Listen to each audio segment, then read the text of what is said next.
She stood in front of her camera, lips pursed, shaking her head with the confidence of someone who had never once questioned her own moral compass. Okay, I just need to know something for a minute. Why do men have to be so creepy sometimes? The TikTok video racked up views. Her followers laughed, agreed, shared it. Danielle Weaver was relatable, funny, real. She was the cool teacher, the fun one, the one students actually liked. But on February 18, 2026, as law enforcement escorted her into the Lee County Sheriff's Office in Leesburg, Georgia, that viral video took on a meaning nobody could have predicted, and the internet had only one response. Why do teachers gotta be so creepy?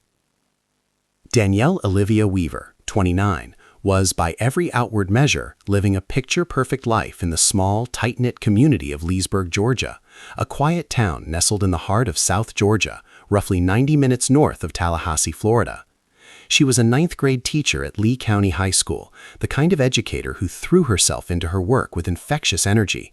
She danced with her students on TikTok, she shared personal reflections online, she was a wife, a mother of 2 young daughters, and a woman who seemed to have found her calling in shaping the next generation.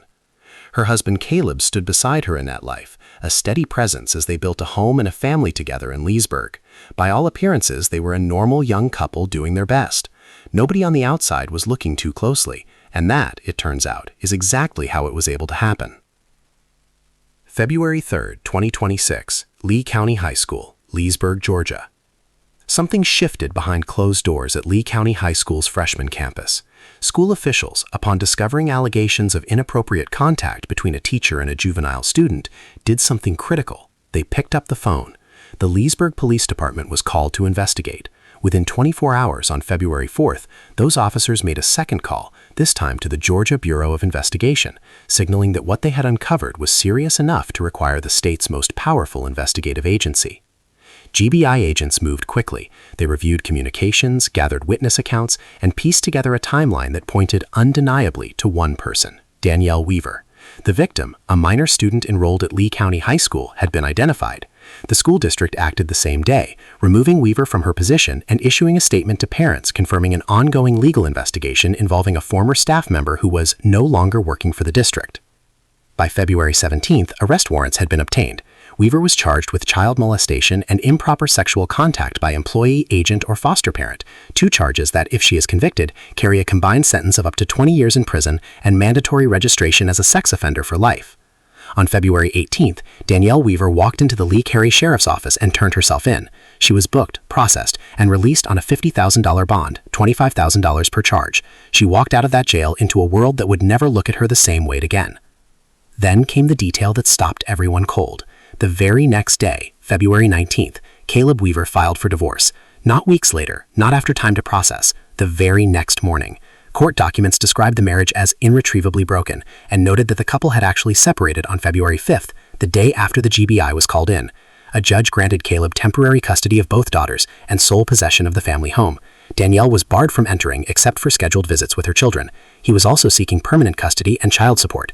His husband hadn't just left her, he had left her before her arrest was even public. The internet ignited. The TikTok video of Weaver calling men creepy resurfaced and spread like wildfire, with commentators flooding the clip with a single burning question that nobody needed to ask twice.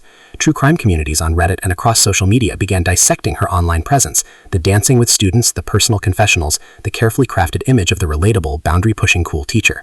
Many pointed to her TikTok behavior as textbook grooming territory, an adult deliberately blurring the lines between authority and friendship, creating an environment of false intimacy and trust.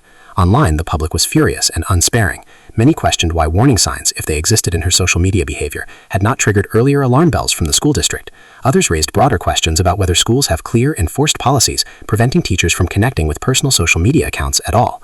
Psychologists who study educator sexual misconduct identify a consistent and chilling pattern. The perpetrator rarely matches the public's image of a predator. They are often beloved, energetic, highly engaged, individuals who build deep emotional connections with students under the guise of mentorship. The cool teacher persona is not incidental. In many cases, it is the mechanism. Grooming experts note that warning signs include giving one student special attention, communicating outside academic channels, and deliberately positioning oneself as more peer than authority figure. Danielle Weaver's documented TikTok behavior, dancing with students, sharing personal thoughts, crafting a relatable online identity, fits this framework in ways that, in hindsight, are deeply troubling. No autopsy is applicable in this case, as this is not a homicide. However, the psychological harm inflicted on a minor through adult sexual exploitation is well documented by researchers as severe, long-lasting, and life-altering, affecting trust, identity, academic performance, and mental health for years, often decades after the abuse. As of the time of this video, the GBI investigation remains active and ongoing. The full details of what occurred between Danielle Weaver and her student have not been publicly released. The case file, once complete, will be forwarded to the Southwestern Judicial Circuit District Attorney's Office for prosecution. No trial date has been set. But here's the question I want to leave you with tonight, the one that nobody in Leesburg can stop asking. If her own husband separated from her the day after the GBI was called in, what exactly did he know, and when did he know it? Drop your thoughts in the comments below. Do you think the school should have caught the warning sign sooner? What does this case say about social media and the boundaries between teachers and students? And do you think justice will be fully served? I read every comment. Let's talk about it. The safety and well-being of our students remains our highest priority. If you have any questions, please do not hesitate to reach out to us. Don't forget to like, subscribe, to follow for more.